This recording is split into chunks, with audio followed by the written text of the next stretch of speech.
Hi, I'm Jenny with Kitchen Spokane. I'm instructor out at Kitchen Spokane, a nonprofit commercial kitchen for public use. Welcome to Uncle Dan's Kitchen, and today we're going to be making a garlic Mediterranean pizza out on the barbecue grill. This is the best weather for being out on the barbecue. Oh, I'll tell you.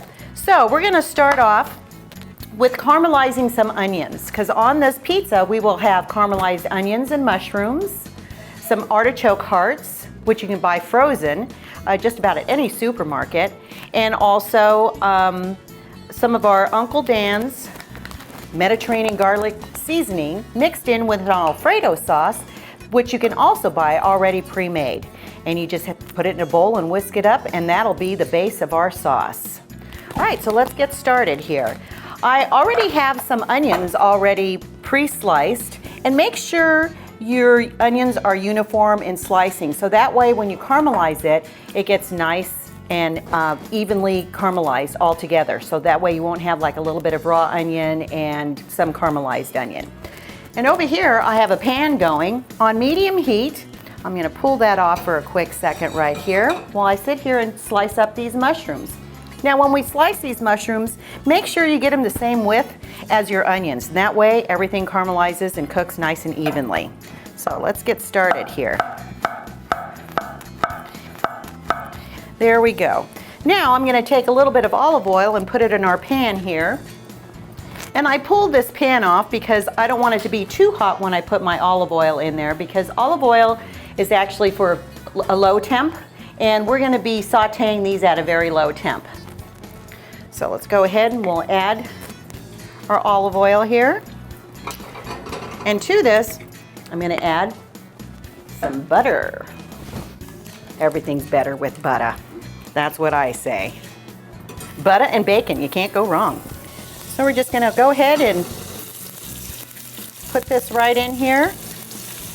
And this is going to take probably a good 20 minutes to do this. You just kind of turn it down on low. I had it kind of at a medium, so I'm going to turn it down even further down here and just let this all come together. And make sure you check on it frequently so you can turn it. So we'll come back and check on this in a few minutes. What we're going to do now is we're going to make our sauce for our pizza. So I just have some jarred Alfredo sauce here. We're just going to dump this into the bowl, but I'm not going to dump it in all at one time, because what I want to make sure that I do is that when I add the seasoning packet, that it doesn't all like get stuck together like in the center, like in one big clump of Uncle Dan's garlic. So I'm just putting part of the sauce in here, and I'm going to slowly whisk in Uncle Dan's. And here we go. Okay, now we're going to add some more of our sauce. And you can either add the whole packet or part of the packet, depending on how garlicky you want it. Me, I'll add the whole thing. I like a lot of garlic. There we go. Very nice. Now, so it's been about 20 minutes or so, and you can see how nicely this is really cooked down. I mean, look at the beautiful color that's in this. And when it gets to this point, you know, you kind of get the little brown bits around there and stuff. And what I like to do is I like to take some of my wine. Besides drinking it, it's really good for cooking too. And just put a little bit of that wine in there. And it helps, gets up all those nice brown bits. And the onions soak it right up, and the mushrooms. Oh. So those are done, and we'll get back to assembling our pizza. Now, I basically made this recipe so anybody can walk in the grocery store and pick up your chicken that's already cooked, or if you have a baked chicken at home, perfect to use for this. So I got myself some diced chicken here, and if you find that the chunks are a little bit too big, go ahead and break it down. It's all up to you, the size of the food you want on your pizza. So I think some of these are a little too big for me, so I'm going to go ahead and dice some of these up. Just gonna give it just a nice rough chop. Also too, we have our artichoke hearts. Well, you can find these in the frozen section. Be careful if you go to get the canned ones, make sure they're not marinated, okay? They just have to be just in plain water. Otherwise, if they're marinated, it won't taste too good on your pizza. Okay, so we have our chicken. I diced it up a little smaller because I want smaller pieces on my pizza. And now I'm gonna do the same thing for our artichokes. What I'm gonna do is, since these are already quartered, I'm just gonna go ahead and just slice them down one more time here in the center. And you have to make sure that when we're putting these pizzas together, you can't load up the toppings, otherwise your pizza won't cook. So make sure that, you know, you have nice, even pieces of everything so it all heats through really nicely.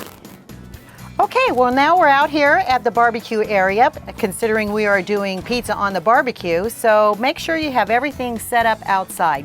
Now you don't need to roll your pizza dough outside, but since we do have the space to do it here, this is exactly what I'm gonna do.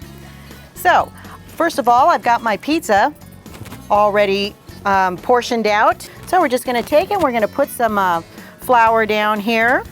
And make sure if you have rolling your pizza dough out on wood, make sure that you put plenty of flour down because the pizza dough will stick to wood pretty well. Marble is kind of a different story.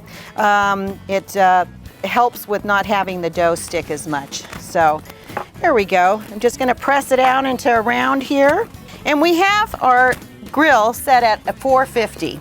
And you want this at a pretty high temp because you're gonna be putting it directly on the grill, right on the grates. So here we go, I'm just rolling this out here. And you know, it doesn't really have to come out perfectly round. I mean, sometimes my pizza comes out square. I mean, what can I say? But just do the best you can. You can hand stretch this if you want to. And you want to get it down to a good 1/4 inch. So you just want to make sure that it's all evened out here, because that way it'll cook a little more evenly here.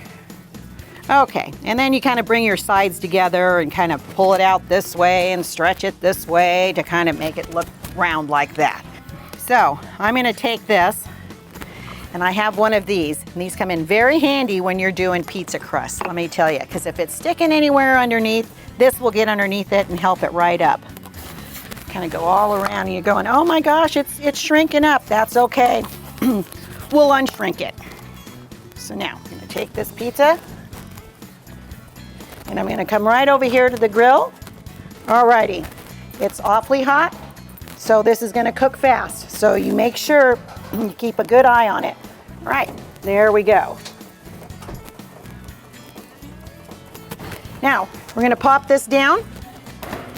Leave that for about a minute or two. Don't go any further than that, otherwise you're gonna start burning on the bottom.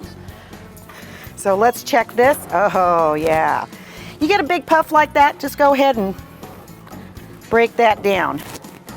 And you'll see how that's cooking up there. Oh, that's looking nice, that's looking nice. You can rotate it around, because sometimes our grills have a hot spot and a cooler spot.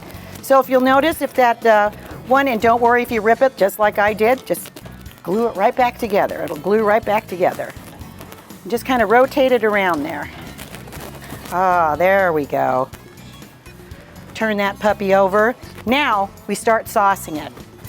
But if you get it too thin, it's really hard to turn over, and it just makes it more difficult to work with. This is a little bit more heartier dough for the grill that goes directly on the grill. And then there's, of course, you can do a thin crust. Now here we're taking our sauce and just lightly putting it on there. You don't want too much, because you're gonna then kind of get rid of that crispiness that you've been working towards here. What I like to do is put down the sauce, put a little bit of cheese down. Now remember, you can't go too heavy on these toppings here, so you have to go kind of lightly, okay? And I got my chicken nuggets here. We're just gonna take that and spread that on there. Just like that. Just kind of make sure that, you know, everybody can get some chicken when they bite into it. Up here, missed a spot right there. Okay. And then we're gonna take our artichoke hearts, throw that on top of there. Just like that. There we go. And of course, oh yes, our caramelized onions and mushrooms. Oh, mamma mia. These are so, so good, you guys. You're really gonna enjoy this. And we're gonna go back, we're gonna sprinkle some feta on there. And feta is pretty strong cheese, so you have to be pretty careful with this, okay? Some people like feta, other people don't. But you know, when you put it in a pizza like this, it just kind of adds that nice bright saltiness to it. Comes out really good. Okay, and now we're just gonna hit it up with just a little bit more cheese. And there we go. All right, I just closed the lid down on the barbecue because if you leave your lid open too long, a lot of heat escapes out of it, so therefore you're not going to get that real crispiness on the bottom that you want. So put on your toppings as fast as you can and close that lid down and just wait for that cheese to kind of get nice and bubbly on there. And make sure you check the bottom of your crust because you don't want it to get too charred. A little charring is good, actually makes it pizza taste really good. Okay, we'll come back in a couple of minutes and see how this goes. Oh, look at that. Yum, yum, yum. Let's check the bottom here with our handy little, oh, beautiful. Now let me see if I can get a shot of that for you guys, how you want that to look on the bottom. There you go. Now if you find out that, you know, you want your cheese melted a little bit more, we still got a little bit ways to go over here. You can pull it off to the side so it's under indirect heat. And that's what we're gonna do. We're just gonna stick it right over here, let that finish melting. About another 2 minutes, we should be done. Okay, well, it's been a couple of minutes, so let's take a look at our pizza. Oh boy, yep, all melted, nice and hot. Oh man, get out your pizza paddle and get your forks ready, because we're gonna have some pizza. All right, here we go. It's ready. Uncle Dan's Mediterranean Garlic Chicken Pizza. Enjoy. So we're munching down on Chef Jenny's pizza here. That's awesome. I can't say that I've ever really done a pizza crust on the barbecue, but the way she pulled it off worked really, really well. Everything's really good. We put a little balsamic vinaigrette on top here just to kind of knock it into the next stratosphere, so to speak, but it's really, really awesome. All the flavors come together really well. And I'm just going to make a pig out of myself here. Feel free to do whatever. The crust And is the just Alfredo perfect. sauce? You get that Alfredo. really And it great tastes like taste you of the probably could use char a little bit more. off the grill. Really, really good. Uncle Dan's and Excellent. It really got the right texture. I think Jenny hit the nail on the head with the idea that you want to get it brown enough on both sides so you get that little bit of crunch. It was great. So, well done, Jenny. Thank you. You bet.